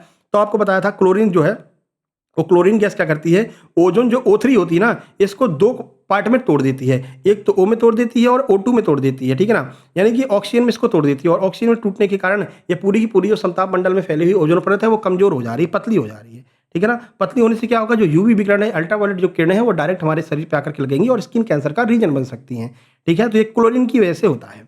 प्रश्न नंबर 238, सीएफसी कहाँ से निकलती है बताया था ना, फ्रिज से, रेफ्रिजरेटर से, और जो आप फॉग लगाते हो, यानी जो आपका डीओ होता है, जो आप डीओ लगाते हो, वहाँ से ये सीएफसी निकलती है। ओजोन ह्रास के कारण बढ़ा हुआ यूवीबी विकिरण महासागरों में फाइटोप्लैंक्टन को मुख्य रूप से कैसे प्रभावित करता है? फाइटोप्लैंक्टन क्या है? तो ये एक तरह की समुद्री घास होती है ना। तो जब ओजोन किरण से यूवी निकलती है वो समुद्रों के अंदर तक चली जाती है और जो समुद्री घास है उसको नष्ट कर देती है, ठीक है। और इसी घास को जो है डुगोंग नामक एक जो समुद्री गाय जिसे हम कहते हैं वो इसको खाती है, ठीक है। तो जब ये घास खत्म हो जाएगी तो धीरे धीरे करके वो डुगोंग जो समुद्री गाय जिसको हम कहते हैं वो भी खत्म हो जाएगी, ठीक है ना। तो इस प्रकार से ये असर डालती है। सही आंसर ऑप्शन सी हो जाएगा। यह उनके डीएनए को नुकसान पहुंचाता है, उनकी वृद्धि और उत्तरजीविता को कम कर देता है, जिससे कि फाइटोप्लैंक्टन जो है वो खत्म हो जाते हैं। देखिए, ओजोन परत में कमी से हानिकारक यूवी विकिरण किरणें सीधे पृथ्वी पर पहुंचती हैं। महासागरों की ऊपरी सतह पर तैरने वाले सूक्ष्म पौधे जैसे फाइकोप्लैंक्टन कहते हैं, इन किरणों के प्रति बेहद संवेदनशील होते हैं और यूवीबी किरणें उनके डीएनए को बुरी तरह नुकसान पहुंचाती हैं, जिससे कि प्रकाश संश्लेषण की क्षमता खत्म हो जाती है और उनकी वृद्धि और जीवन खत्म हो जाता है। 239 देखिए, संघ लोक सेवा आयोग यूपीएससी के अध्यक्ष और सदस्य कितने कार्यकाल के लिए पद धारण करते हैं? ये 4 ऑप्शन आपके सामने हैं। सही आंसर हो जाएगा, यूपीएससी के जो अध्यक्ष होते हैं ये 6 वर्ष या फिर 65 वर्ष की आयु पूरी होने तक अपने पद पर रह सकते हैं। आगे बढ़िए, ये पूरा सॉल्यूशन दिया गया है। चलिए, 240 कह रहा है 2031 से 2035 की अवधि के लिए भारत के अद्यतन राष्ट्रीय स्तर पर निर्धारित योगदान यानी एनडीसी के अनुसार गैर जीवाश्म ईंधन आधारित स्थापित विद्युत क्षमता का लक्ष्य कितने प्रतिशत रखा गया है? यानी कितना हम गैर जीवाश्म ईंधन से प्राप्त करेंगे विद्युत। ये रहे 4 ऑप्शन आपके सामने। तो 2031 से 2035 के बीच में हम लगभग 60% अपना उत्पादन बिना जीवाश्म वाले यानी बिना कोयला वोयला से करने लगेंगे, यानी कि सौर ऊर्जा से हम पूरा का पूरा अपना जो है बनाएंगे और जल से बना सकेंगे, ठीक है ना। चलिए, पूरा सॉल्यूशन दिया गया है। 241 देखिए, 241 निम्नलिखित में से कौन सी गैस ग्रीन हाउस गैस नहीं है? शब्द क्या है? नहीं है। कौन सी नहीं है बताइए? CO2 ये तो है, नाइट्रस ऑक्साइड भी है, मीथेन भी है, ऑक्सीजन नहीं है मेरे भाई, है ना। तो ऑक्सीजन जो है वो आपका सही आंसर हो जाएगा। O2 जो है वो ग्रीन हाउस गैस नहीं है। ये सॉल्यूशन दिए हैं, सबके नाम यहाँ पर दिए गए हैं। 242 देखिए, कथनों पर विचार करने के लिए बोला गया है। कह रहे हैं, कथन नंबर 1 कह रहा है जिन वस्तुओं का उपयोग अन्य वस्तुओं के उत्पादन में हो जाता है उन्हें मध्यवर्ती वस्तुएं कहा जाता है। क्या कहना है देखो, जिन वस्तुओं का उपयोग अन्य वस्तुओं के उत्पादन में हो जाता है, यानी कि जिससे वो वस्तुएं बन करके बनती हैं, यानी कि जिससे उन वस्तुओं का निर्माण होता है, उन्हें हम मध्यवर्ती वस्तुएं कहते हैं। क्या ये बात सही है? कुल उत्पादन की गणना करते समय केवल अंतिम वस्तुओं और सेवाओं को गिना जाता है। क्या ये बात सही है? मध्यवर्ती वस्तुओं को अलग से गिनने पर दोहरी गणना हो सकती है। कौन सी बातें सही हैं, ये आपसे पूछा गया है। 4 ऑप्शन ये रहे। सही आंसर ऑप्शन ए हो जाएगा। पहली, दूसरी और तीसरी तीनों बातें बिल्कुल सही यहाँ पर लिखी गई हैं। यहाँ पर आप पूरा सॉल्यूशन इसको देख सकते हैं। 243 देखिए, ये भी आपका कथन वाला क्वेश्चन है। तो इस प्रकार के क्वेश्चंस के लिए भी आपको तैयार रहना है। जोड़ी मिलाने वाले भी क्वेश्चन आते हैं, आगे आपको वो भी दिखेंगे, तो उनके लिए भी आपको मेंटली प्रिपेयर होकर जाना पड़ेगा। इसमें क्या होता है, समय थोड़ा सा दिक्कत आ जाती है ना। तो देखिए, कथन एक कह रहा है कि सौर ऊर्जा का उपयोग प्रत्यक्ष रूप से सौर विकिरण के रूप में तथा अप्रत्यक्ष रूप से पवन और बायोगैस जैसे संसाधनों के माध्यम से किया जाता है। क्या ये बात सही है? दूसरा, सौर ऊर्जा एक अनवीकरणीय ऊर्जा स्रोत है, यानी कि इसे हम दोबारा प्राप्त नहीं कर सकते हैं। क्या ये बात सही है? भाई सौर ऊर्जा तो हमको मिल ही जाती है दोबारा, है ना। चलिए इसका आंसर देख लेते हैं। सही आंसर आपका ऑप्शन नंबर सी हो जाएगा, यानी कथन 1 तो सही है लेकिन कथन नंबर 2 जो है वो आपका गलत है। ठीक है, तो कथन 1 बिल्कुल सही लिखा हुआ है। देखिए, सौर ऊर्जा का उपयोग हम सीधे धूप के रूप में करते हैं और प्रत्यक्ष रूप से हवाओं के चलने, पवन ऊर्जा तथा पौधों के प्रकाश संश्लेषण बायोमास का मूल स्रोत भी सूर्य है, यानी कथन 1 आपका बिल्कुल सही है। यानी उसका हम यूज, सौर ऊर्जा का यूज हम कर सकते हैं। दूसरा कह रहा है सौर ऊर्जा एक नवीकरणीय रिन्यूएबल है, जब तक सूरज चांद रहेगा तब तक सौर ऊर्जा रहेगी। ठीक है ना। और कह रहे ऑप्शन में दिया गया था कि अनवीकरणीय है, तो अनवीकरणीय वे ऊर्जा स्रोत होते हैं जिन्हें दोबारा प्राप्त नहीं किया जा सकता, एक बार खत्म हो जाए, जैसे कि कोयला हो गया। लेकिन सूर्य की ऊर्जा तो ऐसा है नहीं, सूर्य ऊष्मा तो हमें हमेशा मिलती रहेगी, तो ये रिन्यूएबल सोर्स है, इसलिए ऑप्शन नंबर 2 आपका जो है, कथन नंबर 2 आपका गलत हो जाएगा। 244 देखिए, 244 कह रहे हैं जलवायु कार्रवाई के संदर्भ में कार्बन ऑफसेटिंग का क्या अर्थ होता है। कार्बन ऑफसेटिंग क्या है, ये 4 ऑप्शन ये रहे आपके सामने। सही आंसर आपका हो जाएगा ऑप्शन नंबर ए, यानी कि कार्बन ऑफसेटिंग किसे कहेंगे, अपने स्वयं के CO2 उत्सर्जन की भरपाई करना, दूसरी जगह CO2 को कम करने या हटाने वाली परियोजनाओं में निवेश करके, जैसे कि वनीकरण या नवीकरणीय ऊर्जा में निवेश करते हैं, तो हम इसको कार्बन ऑफसेटिंग कहते हैं, यानी कि कार्बन को हटाने की प्रक्रिया कहलाती है। चलिए, ये पूरा इसके बारे में बताया गया है। ठीक है ना, ये आप अच्छे से पढ़ लेना। आगे बढ़ते हैं 245। 245 क्या कह रहा है, सुनामी के बारे में निम्नलिखित में से कौन सा कथन सही है। बताइए कौन सा कथन सही है। ये 4 ऑप्शन दिए गए सुनामी के बारे में। सुनामी क्या होती है, सही आंसर ऑप्शन बी हो जाएगा। गहरे महासागर में सुनामी तरंगे छोटी होती हैं लेकिन बहुत तेजी से चलती हैं। तो जितना गहरा महासागर होगा तरंगे तो छोटी होंगी, ऊंचाई ज़्यादा नहीं होगी, लेकिन स्पीड उनकी बहुत ज़्यादा होती है। ठीक है ना, तो ऑप्शन नंबर बी आपका आंसर होगा। ये पूरा सॉल्यूशन यहाँ पर दिया गया है। 246 देखते हैं, 246। मध्य प्रदेश सरकार के द्वारा दिए जाने वाले मैथिली शरण गुप्त सम्मान की नगद पुरस्कार राशि कितनी है। मैथिली शरण गुप्त पुरस्कार के अंतर्गत कितनी राशि दी जाती है, ये आपसे पूछ रहे हैं। ये रहे 4 ऑप्शन आपके सामने। सही आंसर हो जाएगा ऑप्शन नंबर ए, 5 लाख रुपए जो है वो दिए जाते हैं। ठीक है, राष्ट्रकवि इनको कहा जाता है मैथिली शरण गुप्त को। ये पूरी जानकारी यहाँ पर दी गई है। 7 जून 2026 सितंबर में पूछा गया था। चलिए 247 देखिए, 247 है, 16 जनवरी को जारी अभी 16 जनवरी 2026 को एक हेनले पासपोर्ट रिपोर्ट जारी की गई है। हेनले पासपोर्ट इंडेक्स की नवीनतम रिपोर्ट में भारत को कौन सा स्थान प्राप्त हुआ है। कौन सा स्थान है भैया, ये 4 ऑप्शन आपके सामने हैं। इंडेक्स से पूछा गया है। सही आंसर 80वें नंबर पर भारत का पासपोर्ट यहाँ पर है वर्तमान में, ये आपको ध्यान रखना है। ठीक है, चलिए आगे बढ़ते हैं। 248 मध्य प्रदेश के आधिकारिक बजट 2026-27 बजट का करंट अफेयर पूछा है के अंतर्गत लाडली बहना योजना के लिए कितनी राशि का प्रावधान किया गया, यानी लाडली बहना योजना में कितनी राशि प्रोवाइड कराई जाएगी इस बजट में। ये 4 ऑप्शन आपके सामने हैं। प्रश्न का सही आंसर हो जाएगा ऑप्शन नंबर ए, ये आपका 23,892 करोड़ रुपए जो है, 23,892 करोड़ रुपए यहाँ पर स्वीकृत किए गए हैं। ऑप्शन नंबर ए बिल्कुल सही है। लाडली बहना लोगों के लिए 23,892 करोड़ रुपए दिए जाएंगे। ठीक है, तो बहनों लोग सब लोग खुश हो जाओ, आपके अकाउंट में बढ़िया टाइम पर पैसा आता रहेगा। चलिए ये सॉल्यूशन है, देख सकते हैं। आगे बढ़िए। 249 कह रहा है हाल ही में जारी भ्रष्टाचार धारणा सूचकांक करप्शन परसेप्शन इंडेक्स में भारत को कौन सा स्थान प्राप्त हुआ भ्रष्टाचार में। ये रहे 4 ऑप्शन। सही आंसर आपका हो जाएगा। इंडेक्स से भी अच्छे प्रश्न पूछे गए थे इस बार। 96 स्थान जो है भारत को प्राप्त हुआ है। ठीक है, ये पूरा सॉल्यूशन यहाँ पर दिया है। ट्रांसपेरेंसी इंटरनेशनल के द्वारा ये रिपोर्ट जारी की जाती है, ये भी आपको ध्यान रखना, कई बार यही पूछ लेते हैं। आगे बढ़ते हैं।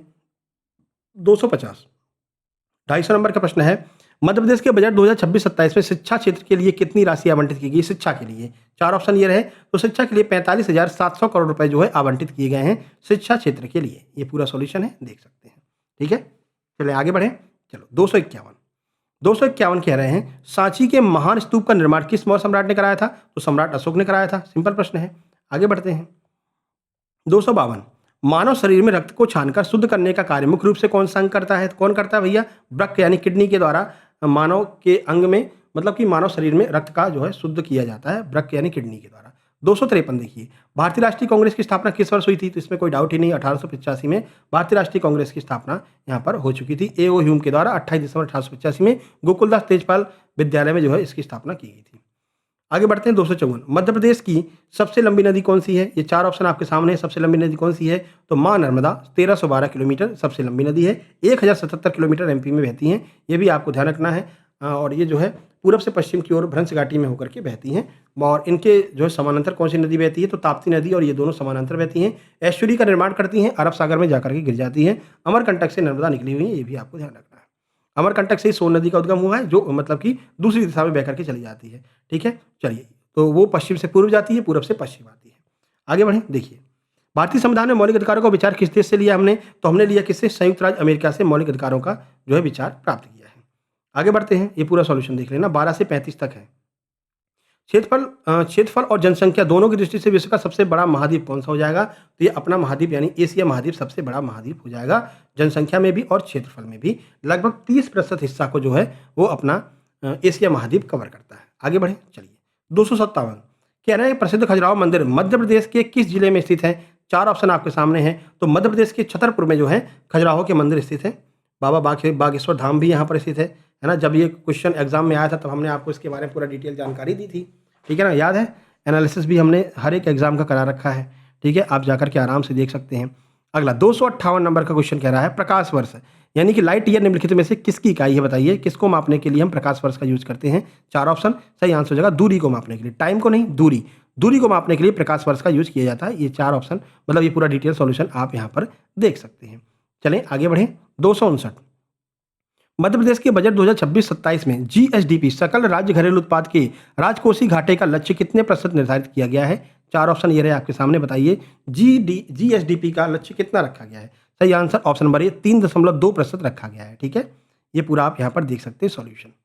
चलिए 260 ये क्वेश्चन आपके लिए इसलिए भी महत्वपूर्ण है क्योंकि देखो ईएसबी क्या करता है 10,000 क्वेश्चन की एक बैंक तैयार कर लेता है, एक क्वेश्चन बैंक बना लेता है, ठीक है। इसमें आपके मैथ के क्वेश्चन भी रहेंगे, रीजनिंग भी रहेगी, जीके भी रहेगा, हिंदी भी रहेगी, इंग्लिश भी रहेगा, साइंस भी रहेगा। 10,000 क्वेश्चन तैयार कर लिए। अब इन्हीं क्वेश्चन को जो है वो आगे आने वाले सारे एग्जाम में देता रहेगा, है ना। कुछ क्वेश्चन ये वाले आपके फॉरेस्ट वाले हॉस्पिटल में आ गए, हॉस्पिटल असिस्टेंट वाले जो है पुलिस में आ चुके थे पहले भी, अब हॉस्पिटल वाले आपके जो है कृषि विस्तार अधिकारी में आ जाएंगे, कृषि विस्तार अधिकारी वाले सामान्य अर्हता परीक्षा में आ जाएंगे। तो यही क्वेश्चन होते हैं जो बार बार रिपीट होकर के आते हैं, इसलिए हमने लक्ष्य रखा है 2,500 जीके जीएस एमपी जीके आपको करवा देंगे तो एक बेहतरीन तैयारी आपकी हो जाएगी। और जीके जीएस जिसकी मजबूत है समझ लो उसका सिलेक्शन बहुत जल्दी होने वाला है क्योंकि मैथ बहुत सिंपल आती है, रीजनिंग बहुत सिंपल आती है। अगर कोई मार खाता है तो कहाँ खाता है? जीके जीएस एमपी जीके में खाता है। और इसी को कोई भी मास्टर जल्दी हाथ नहीं लगाते हैं, है ना, डरते हैं जीके जीएस से। पर हमारा तो यही लक्ष्य है भैया, 2,500 आपको क्वेश्चन करा देंगे। लगे रहोगे हमारे साथ, बने रहोगे अंतिम समय तक, तो इस बार पहली बार में सिलेक्शन ले जाओगे सामान्य अर्हता परीक्षा के थ्रू। विटामिन सी का रासायनिक नाम क्या है? ये 4 ऑप्शन आपके सामने। विटामिन सी को हम एस्कॉर्बिक एसिड के नाम से जानते हैं। ऑप्शन नंबर सी आपका बिल्कुल सही आंसर हो जाएगा। 261 है मध्य प्रदेश का राज्य पक्षी कौन सा है? तो मध्य प्रदेश का राज्य पक्षी कौन सा हो जाएगा? ऑप्शन सी दूधराज, जिसे हम एशियन पैराडाइज फ्लाई कैचर भी कहते हैं, ठीक है। और ये ग्रेट इंडियन बस्टर्ड किसका है? ये गुजरात का है, गोडावड़ के नाम से इसको जानते हैं, ठीक है। चलिए 262 देखिए, 47 मिनट हो गया है ना। 262 पानीपत का प्रथम युद्ध किस वर्ष लड़ा गया था भैया? ये रहे 4 ऑप्शन आपके सामने। तो पानीपत का जो पहला युद्ध था 1526 में लड़ा गया था। 21 अप्रैल 1526 को मुगल आक्रांता बाबर और दिल्ली सल्तनत के लोधी वंश के बीच में लड़ा गया था। यहीं से मुगल शासन की नींव पड़ गई थी। चलिए बल का एसआई मात्रक क्या होता है? सही आंसर ऑप्शन बी हो जाएगा, न्यूटन जो है वो बल का एसआई मात्रक होता है, ठीक है। चलिए ये पूरा सॉल्यूशन दे रखा है। 264 देखिए, थोड़ा जुकाम टाइप का हो रहा है। भारतीय संविधान का अनुच्छेद 32 किससे संबंधित है? ये 4 ऑप्शन आपके सामने हैं। सबको पता है संवैधानिक उपचारों के अधिकार से संबंधित है, ठीक है। कुछ सरल प्रश्न भी आपके एग्जाम में पूछे गए हैं, ऐसा नहीं कि सारे कठिन पूछ लिए हो, है ना। ये पूरा सॉल्यूशन दे रखा है। 265 देखिए, गांधी इरविन समझौता ये किस वर्ष हुआ था? ये रहे 4 ऑप्शन आपके सामने। 1931 में गांधी इरविन समझौता हुआ था, ठीक है, 5 मार्च 1931 को। 266 सौरमंडल का सबसे बड़ा ग्रह कौन सा है भैया? 4 ऑप्शन ये रहे आपके सामने। बृहस्पति सौरमंडल का सबसे बड़ा ग्रह हो जाएगा और यह एक गैसी ग्रह है। इसे हम गैस दानव यानी कि गैस जायंट भी कहते हैं। इतना बड़ा है कि तुमको अगर ऊपर से छोड़ देंगे ना तो कहीं टकराओगे नहीं, सीधे नीचे आ जाओगे। पूरा का पूरा बृहस्पति ग्रह को तुम पार कर जाओगे क्योंकि पूरा का पूरा गैस ही भर रखा है वहाँ पर, ठीक है। चलिए एक तूफान भी है जो वहाँ पर लगातार चल रहा है, कभी शांति नहीं हो रहा। मध्य प्रदेश का स्थापना दिवस हम कब मनाते हैं? तो 1 नवंबर को मध्य प्रदेश का स्थापना दिवस मनाया जाता है। 1956 1 नवंबर को हमारा मध्य प्रदेश जो है पुनर्गठन के पश्चात एमपी बन गया था, ठीक है। वर्ष 2000 में क्या हुआ? मध्य प्रदेश से अलग होकर के छत्तीसगढ़ नया राज्य बन गया था। देखिए वायुमंडल में सबसे अधिक मात्रा में कौन सी गैस पाई जाती है? ये रहे 4 ऑप्शन। तो आपको बता रखा है नाइट्रोजन 78% जो है वायुमंडल में सबसे अधिक पाई जाती है ना। और दलहनी पौधों में क्या होता है? राइबोजियम होता है जो इसी वायुमंडलीय नाइट्रोजन को खींच करके मिट्टी में मिला देता है और जो है मिट्टी को उत्पादक बना देता है। ये 4 ऑप्शन आपके सामने दिए गए हैं। 269 देखिए, 269 है वाइन या साइडर को सिरके में परिवर्तित करने के लिए किस प्रक्रिया का उपयोग करते हैं? 4 ऑप्शन आपके सामने हैं। किस प्रक्रिया के द्वारा जो है वाइन से सिरका बनाया जाता है? सही आंसर ऑप्शन डी हो जाएगा, वायवीय ऑक्सीकरण। एथेनॉल, एसिटोबैक्टर, एसिटिक अम्ल और H2O के द्वारा जो है वायवीय ऑक्सीकरण होता है जिससे कि वाइन या साइडर को सिरके में परिवर्तित कर सकते हैं, ठीक है। ये पूरा का पूरा सॉल्यूशन आपके सामने। 270 देखिए, ये भी बहुत पूछा गया था ओम का नियम। ओम के नियम का सही प्रतिनिधित्व निम्नलिखित में से कौन सा एक करता है? ये 4 ऑप्शन आपके सामने हैं। कौन सा सही ओम का नियम बताता है? सही आंसर आपका ऑप्शन नंबर ए हो जाएगा, V बराबर IR, ये ओम का नियम है। ये सॉल्यूशन यहाँ पर आपको दिया गया है। ठीक है, चलिए 271 पर चलते हैं। देखिए 271 है उपन्यास the old man and the sea किसके द्वारा लिखा गया है? जो एक उम्रदराज क्यूबाई मछुआरे की विशाल मार्लिन मछली के साथ हुई जबरदस्त लड़ाई की कहानी को बयां करता है। ये किसने लिखा था? ये 4 ऑप्शन आपके सामने हैं। सही आंसर ऑप्शन सी हो जाएगा, अर्नेस्ट हेम्बीवे के द्वारा जो है इसको लिखा गया है। किसके द्वारा? अर्नेस्ट हेम्बीवे, ऑप्शन सी आपका सही हो जाएगा। ये पूरा सॉल्यूशन यहाँ पर दिया गया है। आगे बढ़े 272 निम्नलिखित में से कौन सा मानव शरीर के लिए आवश्यक एक स्थूल पोषक तत्व यानी कि मैक्रोन्यूट्रिएंट नहीं है? इन 4 में से कौन सा मैक्रोन्यूट्रिएंट नहीं है? सही आंसर आपका ऑप्शन नंबर डी हो जाएगा, विटामिन सी जो है वो मैक्रोन्यूट्रिएंट्स नहीं है। देखिए ये पूरा सॉल्यूशन यहाँ पर दे रखा है। चले 273, 1 घंटे के अंदर 100 क्वेश्चन करवा देंगे, है ना।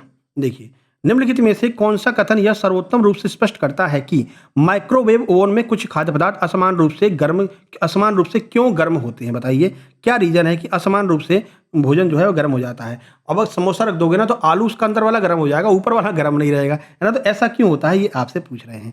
सही आंसर ऑप्शन नंबर डी हो जाएगा, माइक्रोवेव ओवन के अंदर स्थिर तरंगें गर्म और ठंडे स्थान बनाते हैं। भोजन की संरचना भी तापन दर को प्रभावित करती है। जिस तरह का वो भोजन होगा उस हिसाब से गर्म होगा, है ना। तो ऊपर का मैदा गर्म नहीं होता, अंदर का आलू गर्म हो जाता है, ठीक है ना। तो इस तरह का सिस्टम रहता है माइक्रोवेव ओवन में। ये पूरा सॉल्यूशन यहाँ पर दिया है। चलिए देखिए 274, घरेलू प्रपथों में लाइव तार, न्यूट्रल तार और अर्थ तार का उद्देश्य किस लिए है? किस उद्देश्य से जो है इसको लगाया जाता है? बताइए क्या उद्देश्य रहता है? ये 4 ऑप्शन ये रहे आपके सामने, पढ़ लीजिए अच्छे से। सही आंसर आपका ऑप्शन नंबर ए हो जाएगा, यानी कि परिपथ को पूरा करना और सुरक्षा प्रदान करने के लिए ये 3 तरह के तार लगाए जाते हैं। देखिए तो घरों की बिजली की वायरिंग में लाइव तार, जिसे विद्युत धारा ले जाने वाला कहते हैं, न्यूट्रल धारा को वापस ले जाने वाला तार परिपथ को पूरा करते हैं, जबकि अर्थ तार जो होता है इसका मुख्य कार्य उपकरण में किसी भी तरह के करंट लीकेज की स्थिति में उपयोगकर्ता को बिजली के झटके से सुरक्षा प्रदान करने के लिए इसका जो है इस्तेमाल किया जाता है। 3 प्रकार के तार होते हैं। 275, बायोगैस मुख्य रूप से निम्नलिखित में से किससे उत्पन्न होती है? बताइए किससे उत्पन्न होगी बायोगैस? ये रहे 4 ऑप्शन आपके सामने। सही आंसर हो जाएगा ऑप्शन नंबर डी, जैविक खाद, गोबर, पौधों या अपशिष्ट से जो है बायोगैस बनती है। गोबर गैस का नाम आपने सुना होगा ना, उसमें बायोगैस ही होता है, मीथेन नहीं होती है, ठीक है ना। हो गई भैया जुकाम, मौसम चेंज हो रहा है बारिश की वजह से। चलिए क्लासेज आपकी चलती रहेंगी, परेशान नहीं होना है आपको, है ना। 276, बस आप इतना करते रहना, हमारे जुकाम की दवाई आपका लाइक और शेयर, ठीक है। लाइक शेयर हर जगह कर देना, हर जगह इसको पहुंचा देना जितने भी आपके पास में ग्रुप हो। यहाँ पर नीचे आपको जो है शेयर का ऑप्शन दिख रहा होगा, इस तरह का तीर बना होगा, उस पर क्लिक करके जैसे क्लिक करेंगे सारे के सारे ऑप्शन खुल जाएंगे। व्हाट्सएप, ट्विटर जो भी आपका होगा आप उस पर शेयर कर सकते हैं, टेलीग्राम वगैरह में। निम्नलिखित में से अम्लीय भोजन जैसे टमाटर और नींबू को एल्यूमिनियम फॉयल में न रखने का मुख्य कारण क्या है? क्यों इसको एल्यूमिनियम फॉयल में नहीं रखते हैं? ये हमारे पास एग्जाम एनालिसिस के दौरान भी क्वेश्चन भेजा गया था, तब भी हमने आपको बताया था। चलिए आंसर देख लेते हैं, ऑप्शन नंबर बी हो जाएगा। उसमें क्या होता है कि अम्ल जो है एल्यूमिनियम के साथ में अपक्रिया करता है, जिससे एल्यूमिनियम आयन भोजन में घुल जाते हैं। इसलिए ये जो आपके खाद्य पदार्थ होते हैं जैसे कि टमाटर हो गया, नींबू, जो खट्टे पदार्थ होते हैं, इनको एल्यूमिनियम फॉयल में नहीं रखा जाता है। चलिए 277 ये रहा आपके सामने, भोजन में स्टार्च की उपस्थिति का परीक्षण करने के लिए निम्नलिखित में से किस रसायन का उपयोग करते हैं? इसमें स्टार्च है या नहीं है, किसका प्रयोग करेंगे? 4 ऑप्शन ये रहे। सही आंसर ऑप्शन ए, आयोडीन विलयन का प्रयोग करेंगे, ठीक है। किसका? आयोडीन विलयन का प्रयोग किया जाता है। ये भी 2-3 बार रिपीट हुआ था, हो सकता है आगे आपको ये दोबारा भी मिल जाए, है ना। 7-16 तारीख में फिर से पूछा गया था। 278, निम्नलिखित में से कौन सा कथन प्रकाश वर्ष का सबसे सही वर्णन करता है? बताइए प्रकाश वर्ष का क्या अर्थ होता है? 1 वर्ष में मापे गए तारे की चमक, पृथ्वी द्वारा सूर्य की परिक्रमा पूरी करने में लगा टाइम, प्रकाश द्वारा सूर्य से पृथ्वी तक यात्रा करने में लगा टाइम, या फिर प्रकाश द्वारा 1 वर्ष में तय की गई दूरी। तो ऑप्शन डी हो जाएगा, प्रकाश के द्वारा 1 वर्ष में जितनी दूरी तय की जाती है उसको हम प्रकाश वर्ष कहते हैं। ये पूरा सॉल्यूशन ये रहा। 279, जब प्रकाश की किरणें विरल माध्यम से सघन माध्यम में प्रवेश करती हैं तो वो कैसे मुड़ती हैं? ये आपसे पूछा जा रहा है। ये रहे 4 ऑप्शन आपके सामने। सही आंसर आपका ऑप्शन नंबर ए हो जाएगा, अभिलंब की ओर मुड़ जाती हैं। एक हमने आपको कहानी बताई थी, अगर आपको याद हो, जंगल वाली कहानी। जब प्रकाश की किरण, मान लीजिए ये अभिलंब है, ठीक है, ये आपका वो है एक माध्यम से दूसरे माध्यम में जाने वाला, ये मतलब पर्दा हो गया, इस साइड दूसरा माध्यम, इस साइड दूसरा माध्यम। मान लीजिए इस साइड क्या है, विरल माध्यम है, और इस साइड सघन माध्यम है, ठीक है। अब आप यहाँ से चले, आपके पास में एक लाठी है, विरल माध्यम में है तो आप उस लाठी को अपने से दूर रखेंगे, कोई समस्या नहीं है ना। जंगल में नहीं हो आप, बाजार में चल रहे हो तो लाठी दूर रहेगी, यानी कि अभिलंब जो है, अभिलंब से किरण दूर रहेगी। जैसे ही वो सघन माध्यम में पहुंचती है, यानी कि जैसे ही जंगल आता है वैसे ही इस लाठी को अपनी ओर खींच लेते हैं। तो ऐसे में क्या होता है कि जब प्रकाश की विरल से सघन में जाएगी तो क्या होगा, अविलंब की ओर जो है, जो अपनी लाठी थी उसको अविलंब की ओर खींच लेंगे, है ना। तो क्या होगा कि जो आपकी कौन सी जो किरण है वो अविलंब की ओर मुड़ जाएगी, यानी कि अविलंब की ओर झुक जाएगी, लाठी को अपनी ओर खींच लेंगे। तो प्रकाश की किरण अविलंब की ओर झुक जाती है जब विरल माध्यम से यानी शहर से जब जंगल में प्रवेश करती है तो अविलंब की ओर खींच लेते हैं उसको। ठीक है, ऑप्शन ए आपका सही आंसर हो जाएगा। ये रहा सॉल्यूशन। चलिए 280 देखिए, कौन सा रक्त समूह सार्वभौमिक ग्राही यानी कि यूनिवर्सल रिसिपेंट कहलाता है, क्योंकि इस रक्त समूह के पास वाले व्यक्ति सभी एबीओ ग्रुप का रक्त प्राप्त कर सकते हैं। बताइए, ग्रुप ए, ग्रुप बी और ग्रुप ओ तीनों का रक्त प्राप्त कर सकते हैं। यूनिवर्सल एक्सेप्टर किसको कहते हैं? ये रहे 4 ऑप्शन, सही आंसर हो जाएगा option number D, A B positive को यूनिवर्सल एक्सेप्टर कहा जाता है। ये पूरा सॉल्यूशन दिया गया है। चलिए आगे बढ़ते हैं। 281 बीएमआई का आकलन, बीएमआई किसका आकलन करने में सहायता प्रदान करता है? 4 ऑप्शन आपके रहे। बीएमआई का full form body mass index होता है। सही आंसर ऑप्शन बी हो जाएगा। कोई व्यक्ति अल्पपोषित है या अधिक वजन वाला है, इसका जो है गणना करके बीएमआई हमको बता देता है। ठीक है, ये पूरा सॉल्यूशन यहाँ पर दिया गया है। बीएमआई टेस्ट करवाते हैं ना भाई, किसका वजन ज़्यादा है ना, तो ये सब बीएमआई के द्वारा पता चलता है। 282 देखिए, निम्नलिखित में से कौन सा कथन यह सर्वोत्तम रूप से स्पष्ट करता है कि आइसक्रीम बनाते समय बर्फ में नमक क्यों मिलाया जाता है? बताइए, बर्फ में नमक क्यों मिलाते हैं भाई? ये भी बहुत बार पूछा गया, 2-3 बार पूछा गया था, है ना। ये 4 ऑप्शन आपके सामने हैं। सही आंसर हो जाएगा ऑप्शन नंबर सी, बर्फ के हिमांक को कम करने के लिए, जिससे 0 डिग्री सेंटीग्रेड से अधिक ठंडा हो जाता है और आइसक्रीम तेजी से जमती है, इसलिए बर्फ में नमक मिला देते हैं अपन। ठीक है, आइसक्रीम में नमक मिला देते हैं। 283 निम्नलिखित में कौन सा कथन बेकिंग सोडा और सिरके के बीच में होने वाली अपक्रिया का सर्वोत्तम वर्णन करेगा? लास्ट में थोड़े से साइंस के प्रश्न रख दिए। ठीक है, तो बताइए, बेकिंग सोडा और सिरके के बीच में होने वाली क्रिया को कौन दर्शाएगा? सही आंसर ऑप्शन सी हो जाएगा। एक उदासीनीकरण या अभिक्रिया होती है जिससे कार्बन डाइऑक्साइड गैस बुलबुले के रूप में उत्पन्न होती है। तो ये आपको ध्यान रखना है। बेकिंग सोडा और सिरका का जब हम क्रिया कराएंगे तो इस तरह का सिस्टम बनेगा, उदासीन अपक्रिया हो जाएगी और कार्बन डाइऑक्साइड गैस के बुलबुले के रूप में निकलेगी। 284 हरून ग्लोबल रिच इंडेक्स 2026 में भारत तीसरे स्थान पर रहा है। निम्नलिखित में से कौन से 2 देश भारत से ऊपर है, यानी पहले और दूसरे स्थान पर हैं? हरून ग्लोबल रिच लिस्ट 2026 जो जारी की गई है, कौन से 2 देश भारत से ऊपर हैं? तो ये चीन और अमेरिका हैं और तीसरे स्थान पर अपना भारत आ गया है। ठीक है, चलिए, यानी अरबपतियों की सूचना संख्या दर्शाती है, कितने अरबपति, कितने मिलेनियर जो हैं, बिलियनियर जो हैं, किस देश में कितने ज़्यादा हैं। तो इसमें भारत तीसरे स्थान पर आता है, चीन और अमेरिका पहले और दूसरे स्थान पर आते हैं। रूस को भी पीछे छोड़ दिया अपन ने, है ना। 285 देखिए, मेंडलीव की आवर्त सारणी की प्रमुख सीमा निम्नलिखित में से क्या थी? क्या सीमा थी मेंडलीव की आवर्त सारणी की? सही आंसर ऑप्शन नंबर डी हो जाएगा। इसमें सम स्थानकों को अलग स्थानों पर रखा गया था। ये इसकी जो है मेंडलीव की विशेषता थी, मेंडलीव की आवर्त सारणी की। ये पूरा सॉल्यूशन। 286 निम्नलिखित रक्त वाहिकाओं को उनके कार्यों के साथ में आपको सुमेलित करना है, यानी रक्त वाहिका और उनके कार्यों को जोड़ी मिलाना है। ये रहे आपके सामने ऑप्शन। धमनी, एक तरफ धमनी शिरा कोशिका दी है, एक तरफ इनके कार्य दिए गए हैं। चलिए, ये आपका ऑप्शन दिया है इस तरह से। चलिए आंसर देखते हैं। सही आंसर आपका ऑप्शन नंबर डी हो जाएगा, यानी 1 को बी से मिलाएंगे। धमनी क्या करेगी? धमनी हृदय से रक्त को दूर ले जाती है। ठीक है, 2 का सी हो जाएगा, यानी कि शिरा क्या करेगी? हृदय की ओर रक्त को ले जाती है। और केशिका क्या करेगी? ये गैसों और पोषक तत्वों का आदान प्रदान करती है। ठीक है, तो ये आपका ऑप्शन नंबर डी बिल्कुल सही आंसर इसका हो जाएगा। ये पूरा सॉल्यूशन यहाँ पर दे रखा है।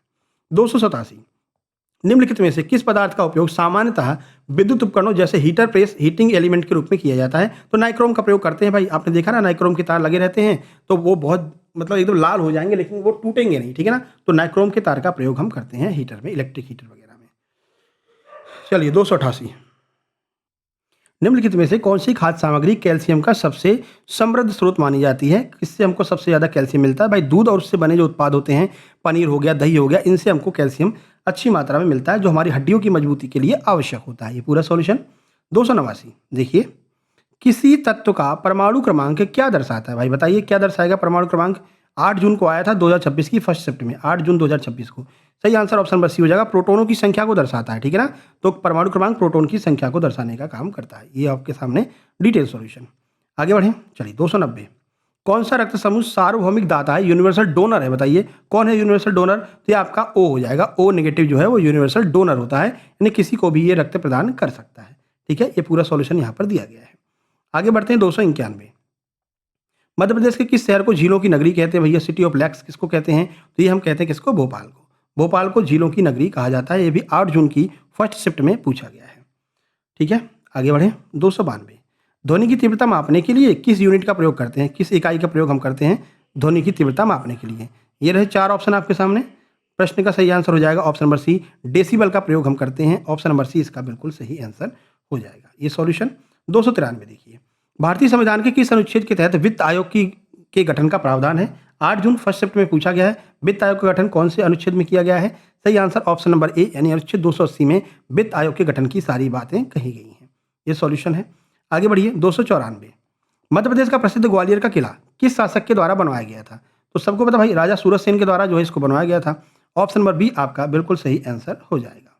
ये सॉल्यूशन आपके सामने है, ठीक है। अब इसको रोक करके पढ़ लेना मेरे भाई, है ना। हम छोड़ते चल रहे हैं तो ऐसा मत करना तुम भी छोड़ते चलो, है ना। हम इसलिए छोड़ रहे हैं कि वीडियो बहुत लंबी ना हो जाए, है ना। इसको आप पीछे करके भी देख सकते हैं, वीडियो को पॉज करके भी देख सकते हैं, ठीक है। चलिए आगे बढ़ें। 295 देखिए, वायुमंडल में उपस्थित ओजोन परत सूर्य से आने वाली किन हानिकारक किरणों से पृथ्वी की रक्षा करती हैं? तो पराबैंगनी किरणों से रक्षा करती हैं। MP जेल पहरी जो आपका डिप्टी जेलर है, 8 जून की फर्स्ट शिफ्ट में ये पूछा गया है, डिप्टी जेलर में। अगला देखिए, ये सॉल्यूशन ये रहा आपके सामने। 296, भारत में नीति आयोग की स्थापना किस वर्ष की गई थी? 4 ऑप्शन आपके सामने हैं। तो नीति आयोग की स्थापना हमने कब की थी? अभी नीति आयोग के बारे में आपको बताया था। सही आंसर हो जाएगा 2015 में नीति आयोग की जो है स्थापना की गई थी। और प्रधानमंत्री इसके पदेन होते हैं, यानी जो भी प्रधानमंत्री बनेगा वो अपने आप इसका अध्यक्ष बन जाएगा, ठीक है। इसने किसका स्थान लिया? योजना आयोग का स्थान लिया था। योजना आयोग की स्थापना 1950 में की गई थी और पहले योजना आयोग के अध्यक्ष कौन थे? पंडित जवाहरलाल नेहरू थे। ये भी आपको ध्यान रखना। 2014 में योजना आयोग को खत्म कर दिया और 15 में नीति आयोग की स्थापना कर दी। 1 जनवरी 2015 से नीति आयोग काम करना चालू कर दिया था, ठीक है। तो 65 वर्ष पुराने योजना आयोग की इसने स्थान लिया है। चलिए 297, मध्य प्रदेश का कौन सा राष्ट्रीय उद्यान सफेद बाघों की जन्मस्थली के रूप में विश्व भर में प्रसिद्ध है? ये 4 ऑप्शन आपके सामने हैं। तो बांधवगढ़ राष्ट्रीय उद्यान सफेद शेरों की भूमि के लिए जाना जाता है, ठीक है। ये पूरा सॉल्यूशन यहाँ पर दिया गया है। 298 देखिए, मानव शरीर की सबसे बड़ी ग्रंथि कौन सी है जो पित्तरस का स्त्रावण करती है, पित्तरस को निकालती है? ये रहे 4 ऑप्शन आपके सामने। प्रश्न का सही आंसर हो जाएगा आपका ऑप्शन नंबर बी, जो आपका यकृत यानी लीवर जो है वो यहाँ पर पित्तरस का स्त्रावण करता है और सबसे बड़ी ग्रंथि हो जाएगी। 299 देखिए, 299 है, 1857 की क्रांति विद्रोह का तात्कालिक कारण क्या था? तो चर्बी वाले कारतूस थे, ये भी सबको पता है ना। चर्बी वाले कारतूसों को प्रयोग करने से मना कर दिया था, जिसकी वजह से जो 1857 की क्रांति हो गई थी, ठीक है। ये पूरा सॉल्यूशन यहाँ पर दिया है। 300 नंबर देखिए, मध्य प्रदेश का उच्च न्यायालय किस शहर में स्थित है? तो मध्य प्रदेश का उच्च न्यायालय कहाँ पर है? तो मध्य प्रदेश का उच्च न्यायालय जबलपुर में स्थित है। इसकी 2 खंडपीठें हैं जो कि ग्वालियर और इंदौर में है। फिलहाल इसका आंसर जबलपुर हो जाएगा, ठीक है। तो आपका 201 से लेकर के 300 तक पूरे सॉल्यूशन हमने यहाँ पर करा दिए हैं। अब यहाँ पर आप देख सकते हैं, देखिए ये इनका रिजल्ट आया है। इनकी मेरिट 2 लगी है, यहाँ पर आप देख सकते हैं। सेकंड मेरिट आई है इनकी, शुभांगी शर्मा इनका नाम है शायद, है ना। शुभांगी शर्मा ही नाम है इनका, है ना। इनका वैसे स्कोर कार्ड भी जो है हमने टेलीग्राम ग्रुप में डाल दिया, आप लोग देख सकते हैं, ठीक है। हमने पूछा क्या आपको हमारे नोट से मदद मिली या वीडियो से मदद मिली कि नहीं मिली, तो ये भी बता दीजिए। तो यस सर, आपसे कांस्टेबल के लिए वीडियो और पेपर एनालिसिस देखे थे, उनसे बहुत हेल्प मिली थी। कांस्टेबल में भी सिलेक्शन हो गया है और MPSI में 13% में आ गया इनका नाम। और अभी ASI सूबेदार का जो है रिजल्ट आया है, MP ASI सूबेदार का रिजल्ट आया है, जिसमें इनकी 2nd रैंक लगी है और बढ़िया से इनका ASI सूबेदार में सिलेक्शन हो गया है, ठीक है। तो अब ASI सूबेदार को ये ज्वाइन करने वाली हैं, आपको बहुत बहुत बधाई। कल ही रिजल्ट आया है, ठीक है ना। इसके अलावा ये आप देख सकते हैं, अभी सुबह एक भाई ने नोट्स लिए हैं, कृषि विस्तार अधिकारी और CSET यानी कि MP पुलिस वगैरह सबके नोट्स लिए हैं। इनका क्या कहना है आप देख सकते हैं। ये टेलीग्राम ग्रुप की लिंक इस तरह से आपको दी जाएगी, है ना। तो क्या गजब नोट्स बनाए हो सर, ग्रेट, मज़ा ही आ गया, ठीक है। तो इसी तरह से आप भी कह रहे होंगे, आप एक बार नोट्स लेकर के पढ़ करके तैयारी करके आराम से एग्जाम देने जाइए। आपका 101% बढ़िया नंबरों से सिलेक्शन पहली बार में ही हो जाएगा। तो ये व्हाट्सएप नंबर 7052547003 है, इस पर आप व्हाट्सएप करके जानकारी प्राप्त कर सकते हैं। नहीं तो जानकारी प्राप्त करने की कोई आवश्यकता नहीं है, आप डायरेक्ट पेमेंट कीजिए और तुरंत नोट्स लीजिए। फिर जानकारी प्राप्त करेंगे, फिर समय लगेगा उसमें, है ना। आपको भी परेशानी होगी और हमको भी रिप्लाई करने का टाइम नहीं रहता है, क्योंकि लगातार नोट्स बनाते रहते हैं। अगला मान लीजिए आप 300 करा दिए, कल 301 से लेकर के 400 तक कराएंगे, है ना। तो यहाँ पर आप सीधे पेमेंट कीजिए, इस वाले QR कोड पर पेमेंट कर लीजिए, स्क्रीनशॉट ले लीजिए। इस पर पेमेंट करके सीधे उसका स्क्रीनशॉट जो है वो आप इस नंबर पर सेंड कर सकते हैं। नंबर 7052547003 है, इस पर आप जो है सेंड कर सकते हैं, ठीक है मेरे भाई। चलिए वीडियो को लाइक कर देना, शेयर कर देना, चैनल पर पहली बार आए हैं सब्सक्राइब करके नोटिफिकेशन बेल दबा लेना। मिलते हैं नेक्स्ट वीडियो में। अगर इस पर कल 5 बजे तक 1.5 के यानी 1500 व्यूज़ आ जाते हैं तो हम इसकी PDF टेलीग्राम चैनल हमारा जो है फ्री वाला सक्सेस जंक्शन लाइव, उसमें हम डाल देंगे। लिंक डिस्क्रिप्शन बॉक्स में दी गई है, वहाँ से आप ज्वाइन कर सकते हैं, ठीक है। तो इसको शेयर कर दीजिए, फैला दीजिए हर जगह। मिलते हैं नेक्स्ट वीडियो में, तब तक के लिए नमस्कार, धन्यवाद।